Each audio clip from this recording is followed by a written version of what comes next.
వీక్షకులందరికీ నమస్కారం. భగవంతుడు సృష్టిలో చేసేటువంటి అతి గొప్ప కార్యం ఏంటంటే మరొక జీవికి జన్మనివ్వడం. అది స్త్రీల వల్ల మాత్రమే సాధ్యమవుతుంది. చాలామందికి సంతానం ఆలస్యం అవుతూ ఉండడం, అలాగే గర్భస్రావం అవుతూ ఉండడం, సంతానం నిలవకపోవడం, ప్రీమెచ్యూర్ బేబీస్ అంటే ఇంకా కొంత సమయం ఉండగానే ముందుగానే ఈ శిశు జననాలు అవి జరుగుతూ ఉండడం, వీటి వల్ల చాలా రకాలైనటువంటి మానసిక శారీరక సమస్యలు వాళ్ళు ఎదుర్కొంటూ ఉన్నారు.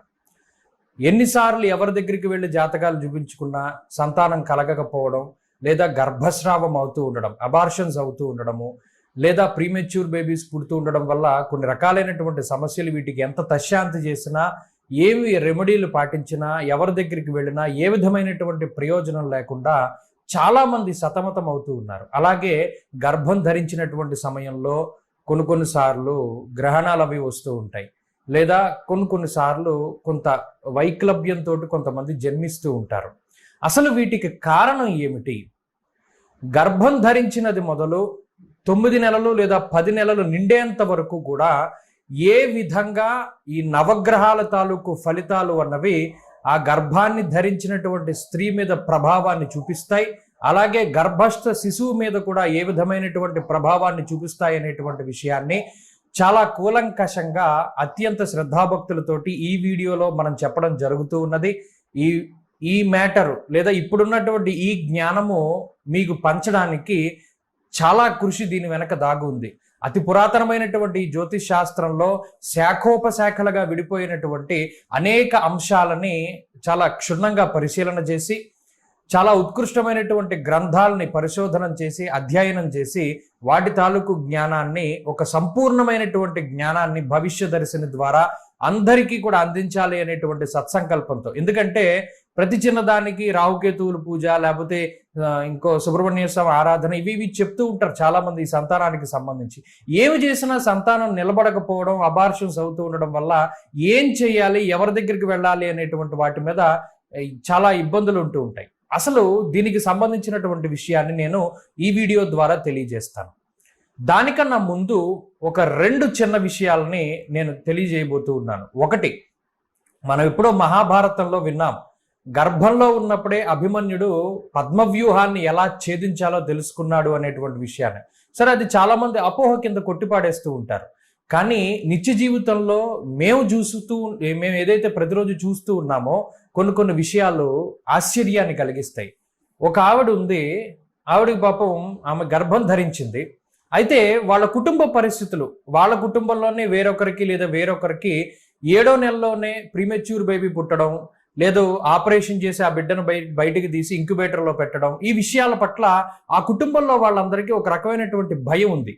అదే భయాన్ని ఈమె దగ్గర కూడా వెళ్ళబుచ్చారు. ఈమె ఆరోగ్యంగానే ఉంది, ఈమె శిశువుకి ఏ విధమైన ఇబ్బంది లేదు. కానీ ప్రతిరోజు ఆ విషయాలను తలుచుకోవడం ద్వారా ఈ గర్భం ధరించినటువంటి స్త్రీ వాటిని ఆలోచిస్తూ ఉండగా చివరికి ఈమెకి కూడా 7వ నెలలో ప్రసవం జరగడం, ఆపరేషన్ చేసి బిడ్డను బయటికి తీయడం, ఆమెను ఇంక్యుబేటర్లో పెట్టడం, దానివల్ల ఈమె ఇబ్బంది పడడం, ఇవన్నీ విషయాలు కూడా జరిగాయి. ఇంకొక ఉదాహరణలో ఒక ఆమెకి చాలా కాలం గర్భస్రావం అవుతూ ఉంటే ఆమె మా దగ్గరికి వచ్చినప్పుడు ఇది ప్రత్యక్షంగా జరిగిన ఘటన. ఆమెకు సుబ్రహ్మణ్యేశ్వర స్వామికి సంబంధించినటువంటి మంత్రాన్ని ఇచ్చినప్పుడు ఆమె ఎంత కఠోరమైనటువంటి మంత్రాన్ని పఠించింది అంటే, ఆమె స్తోత్రాలని కానీ లేదా సుబ్రహ్మణ్యేశ్వర స్వామిని ఆరాధించింది అంటే ఇక నిరంతరం ఈవెన్ ఫోన్లో వాల్ పేపర్ కూడా సుబ్రహ్మణ్యేశ్వర స్వామిని పెట్టుకుని ఆమె చూస్తూ ఉండగా ఒక గొప్ప అద్భుతం. కృత్తిక నక్షత్రం, మంగళవారం, షష్ఠి తిథి రోజున ఆమెకి మగపిల్లలు, కవల పిల్లలు జన్మించారు. చాలా ఆరోగ్యంగా జన్మించినటువంటి సందర్భాన్ని కూడా చూసాం. కాబట్టి గర్భధారణ సమయంలో ఒక శిశువు గర్భంలో పెరుగుతూ ఉన్నప్పుడు వీళ్ళు ఆడవాళ్ళు ఏ విధమైనటువంటి ఆలోచనలతోటి ఎవరిని చూస్తూ ఏ విధమైనటువంటి ఆలోచనలు చేస్తారో అదే రకమైనటువంటి సంతానం కలుగుతూ ఉండడం ఈ కలియుగంలో కూడా చాలా వరకు కనబడుతూ ఉన్నది. అయితే చాలా మందికి ఈ గర్భం అన్నది 1వ నెలలోనే విచ్ఛిన్నం అవుతుంది, లేదా 2వ నెలలో విచ్ఛిన్నం అవుతుంది, లేదు గర్భం ధరించడం ఆలస్యం అవుతూ ఉంటుంది. ఉదాహరణకి మొదటి నెల గర్భానికి శుక్రగ్రహం ఆధిపత్యాన్ని వహిస్తారు. శుక్రుడు గనక బలహీనంగా ఉంటే వాళ్ళకి ఆలస్య వివాహాలు జరుగుతూ ఉండడం, మొదటి నెల గర్భానికి కూడా శుక్రుడే ఆధిపత్యాన్ని వహిస్తారు కాబట్టి ఆ శుక్రగ్రహం తాలూకు బలం లేకపోవడం వల్ల వివాహం ఆలస్యమై సంతానం కూడా ఆలస్యం అవుతూ ఉంటుంది కొంతమందికి. సరే, మొదటి నెల గర్భం నిలిచింది. రెండవ నెలలోకి గనక మనం వెళితే రెండవ నెల గర్భానికి కుజగ్రహం ఆధిపత్యాన్ని వహిస్తారు. చాలా వరకు రెండవ నెలలో అబార్షన్స్ జరిగిన వాళ్ళు చాలా మంది ఉన్నారు. గర్భం నిలబడకపోవడం, రెండో నెలలోనే వాళ్ళకి అబార్షన్ అవ్వడం, ఇవన్నీ జరుగుతూ ఉంటాయి. కుజగ్రహం సరిగ్గా లేకపోవడం, లేదా వారి యొక్క జాతకంలో సర్పదోషాలు కానీ, నాగదోషాలు కానీ, కాలసర్పదోషాలు కానీ ఉంటూ ఉండడం వల్ల ఈ రెండవ నెలలో గర్భం నిలబడకపోవడం అన్నది మనం చూడొచ్చు. రెండవ నెలలో కూడా గర్భం నిలబడిన తర్వాత మూడవ నెల గర్భానికి దేవగురువు అయినటువంటి బృహస్పతి ఆధిపత్యాన్ని వహిస్తారు. యజన కీర్తి గృహ కాంచన పుత్ర వస్త్ర అశ్వాధికారకుడు గురుడు, సంతానానికి కారకమైనటువంటి గ్రహం బృహస్పతి. మూడవ నెలలో చాలా మందికి గర్భం నిలబడక గర్భస్రావమయ్యి కొంత ఇబ్బంది పడుతూ ఉంటారు. వాళ్ళకి కారణం ఆ సంతాన కారకుడైనటువంటి దేవగురువు బృహస్పతి నీచక్షేత్రాల్లో ఉండడం, లేదా అస్తంగతులు అవ్వడం, శత్రుక్షేత్రాల్లో ఉండడం, బలహీనంగా ఉండడం. దీనివల్ల మూడవ నెల గర్భంలో కొన్ని సమస్యలు అన్నవి ఏర్పడుతూ ఉంటాయి. ఇక నాలుగవ నెల గర్భానికి రవిగ్రహం ఆధిపత్యాన్ని వహిస్తారు. ఈ నెలలోనే కొంత ఎముకలవి ఏర్పడడం, ఇవన్నీ కూడా ప్రారంభమవుతూ ఉంటాయి.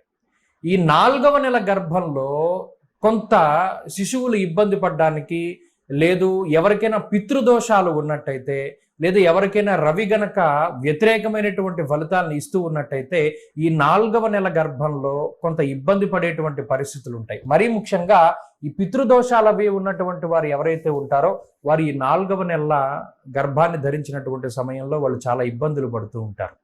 ఐదవ నెల గర్భానికి చంద్రగ్రహం ఆధిపత్యాన్ని వహిస్తూ ఉంటారు. అంటే అప్పుడే చర్మం అవి ఏర్పడడం, ఇవన్నీ కూడా జరుగుతూ ఉంటాయి. ఈ చంద్రుడు మనకారకమైనటువంటి గ్రహం.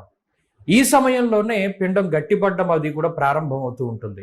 ఈ ఐదవ నెలలో చంద్రుడు గనక సరిగ్గా లేకపోతే, చంద్రుడు అస్తంగతులు అయినా, లేదా ఈ నాలుగవ నెల ఐదవ నెలల్లో ఎవరైనా సరే ఈ గర్భిణీ స్త్రీలు ఉన్నట్టయితే గ్రహణాలు ఏర్పడినటువంటి సమయంలో కూడా 4-5 నెలల్లో గనక వాళ్ళు ఉన్నట్టయితే అప్పుడు కూడా చాలా జాగ్రత్తగా ఉండాలి. సూర్యగ్రహానికి కానీ చంద్రగ్రహానికి కానీ గ్రహణాలు అవి ఏర్పడినప్పుడు చాలా ఇబ్బందికరమైనటువంటి పరిస్థితులు ఏర్పడతాయి. 5వ నెలలో మనసు సరిగ్గా నిలుపుకోవడం ద్వారా వారు కనేటువంటి సంతానం, స్త్రీ కానీ పురుషుడు కానీ ఎవరైతే వాళ్ళు కొంత వాళ్ళ మనసు మీద విపరీతమైనటువంటి ఇంపాక్ట్ కలుగుతుంది. ఇక 6వ నెల గర్భానికి వచ్చినట్టయితే 6వ నెల కూడా చాలా కీలకమైనటువంటి దశ. 6వ నెల గర్భానికి శనేశ్వరుడు ఆధిపత్యాన్ని వహిస్తారు. ఈ నెలలోనే వెంట్రుకలు రావడం, లేదా అవయవాలవి కూడా రూపొందడం, కొంత పెరుగుతూ ఉండడం అది ప్రారంభమవుతుంది. 6వ నెలలో కొంతమంది ఈ సంతానాన్ని కంటూ ఉంటారు, వాళ్ళని చాలా ఇబ్బందులు పడుతూ ఉంటారు. అలా పడిన సందర్భాలు కూడా చూసాం. శనేశ్వరుడు సరిగ్గా లేకపోవడము, ఏలినాటి శని బాధ అనుభవిస్తూ ఉండడము, అర్ధాష్టమ అష్టమ శనులు జరుగుతూ ఉండడము, లేదా శనేశ్వరుడు బలహీనంగా ఉండడము, లేదా గోచార జాతకరీత్యా శని మహాదశలు అనుకూలించకపోవడం వల్ల ఈ విధమైనటువంటి 6వ నెలలో వచ్చేటువంటి సమస్యలకి ఈ గ్రహస్థితి కారణమవుతుంది.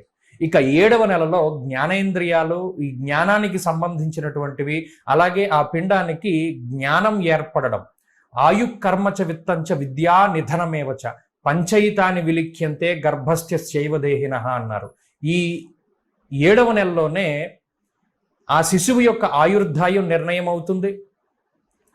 అలాగే కర్మ, ఏ విధమైనటువంటి వృత్తి చేపట్టాలో నిర్ణయం అవుతుంది, ఎంత డబ్బు సంపాదించాలో నిర్ణయం అవుతుంది, ఎంత చదువుకోవాలి, ఎలాంటి పరిస్థితుల్లో అతను జీవనాన్ని సాగించాలి అన్నది శనేశ్వరుని యొక్క ఆధిపత్యం ముగిసిన వెంటనే బుధుడు ఆధిపత్యాన్ని వహించేటువంటి ఈ 7వ నెలలో ఇవన్నీ కూడా నిర్ణయం అయిపోతూ ఉంటాయి. ఈ 7వ నెల చాలా కీలకమైనటువంటి నెల. ఈ నెలలో జ్ఞానేంద్రియాలు, జ్ఞానానికి సంబంధించి అతనికి జ్ఞానం రావడం, గర్భస్థ శిశువుకి కొంత ప్రాణం రావడం, ఇవన్నీ కూడా జరుగుతూ ఉంటాయి. ఇక 8వ నెల చాలా కీలకమైనటువంటి నెల. ఈ నెలలోనే ప్రీమెచ్యూర్ బేబీస్ అవి పుడుతూ ఉంటారు.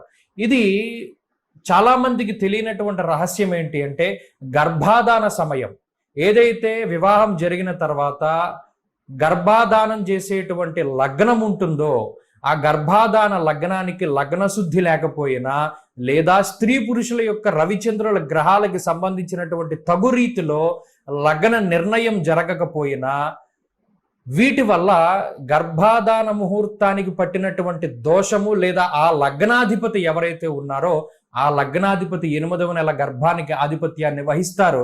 గర్భాధాన లగ్నం సరిగ్గా గనక లేకపోయినట్టయితే ఖచ్చితంగా ప్రీమెచ్యూర్ బేబీ పుడతారు. అంటే ఒక నెల ముందుగానే ఆ పుట్టుక అన్నది జరుగుతుంది. తత్ఫలితంగా కొంత ఇబ్బంది పడడానికి కూడా కారణమవుతూ ఉంటుంది. ఇక ఈ 8వ నెల గర్భాధాన లగ్నాధిపతి ఆధిపత్యాన్ని వహించిన తర్వాత వరుసగా 9, 10 నెలలు మరలా చంద్రుడు రవిగ్రహం ఆధిపత్యాన్ని వహిస్తూ ఉంటారు.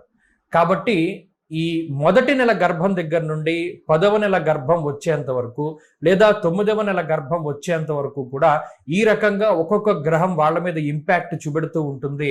ఆ గ్రహాలు గనక సరిగ్గా లేకపోతే ఖచ్చితంగా వారు ఇబ్బంది పడేటువంటి అవకాశాలు ఉంటాయి. అలాగే కొంతమందికి నార్మల్ డెలివరీలు అవుతూ ఉంటాయి, కొంతమందికి సిజేరియన్ ఆపరేషన్స్ జరుగుతూ ఉంటాయి. అది కూడా వారి వారి యొక్క జాతకంలోనే నిర్ణయం చేయబడి ఉంటుంది. కాబట్టి ఏ గ్రహం బాగోలేకపోయినా ఆ గ్రహానికి సంబంధించి కొంత జాగ్రత్త పడుతూ ఉండడం. ఉదాహరణకి ఇదివరకు కాలంలో గర్భాన్ని ధరించినటువంటి 2వ నెలలో సుబ్రహ్మణ్యారాధన చేస్తూ ఉండమని చెప్పేవారు. 6వ నెలలో సుందరాకాండ పారాయణ చేస్తూ ఉండమని చెప్తూ ఉండేవారు. లేదా కొంత దైవ బలాన్ని పెంపొందించుకోవడానికి దేవుడికి సంబంధించినటువంటివి చదువుతూ ఉండమని చెప్తూ ఉండేవారు. ఇప్పుడు అలా చెప్పేవాళ్ళు తక్కువ మంది ఉన్నారు. వీరికి కూడా సరైనటువంటి అవగాహన లేదు. కాబట్టి అసలు ఈ గర్భం ధరించినప్పుడు ఎటువంటి పరిస్థితులు ఉంటాయనేటువంటి అంశాన్ని మీ ముందు పెడదామనేటువంటి ఉద్దేశంతో చాలా రీసెర్చ్ చేసి ఈ విషయాలను మీకు అందించడం జరిగింది. ఈ భవిష్య దర్శిని ఛానల్ ద్వారా భవిష్యత్తులో కూడా అనవసరమైనటువంటి చెత్త ఉండకుండా, అంటే ఏమిటి, కోటీశ్వరుల క్షణంలో అవ్వాలంటే ఏం చేయాలి, బాగా డబ్బు రావాలంటే ఏం చేయాలి, ఇటువంటి చండాలమైనటువంటి మాటలు మనం మాట్లాడకుండా పూర్తి శాస్త్రబద్ధంగా శాస్త్రంలో ఏం చెప్పారు, ఏది చెప్తే ప్రజలకు ఉపయోగపడుతుంది అనేటువంటి దాని మీద ఖచ్చితంగా మేము వీడియోలు చేస్తూనే ఉంటాం. మీ యొక్క సహాయ సహకారాలు కూడా ఖచ్చితంగా మాకు కావాలి. మీరు ఈ వీడియోని ప్రతి ఒక్కరికి కూడా పంపి ఈ ఛానల్ని సబ్స్క్రైబ్ చేసుకోమని చెప్పండి. మరిన్ని ముఖ్యమైనటువంటి అంశాలని ఖచ్చితంగా మీకు భవిష్యత్తులో అందజేసేటువంటి ప్రయత్నం చేస్తామని మరొకసారి తెలియజేసుకుంటూ స్వస్తి.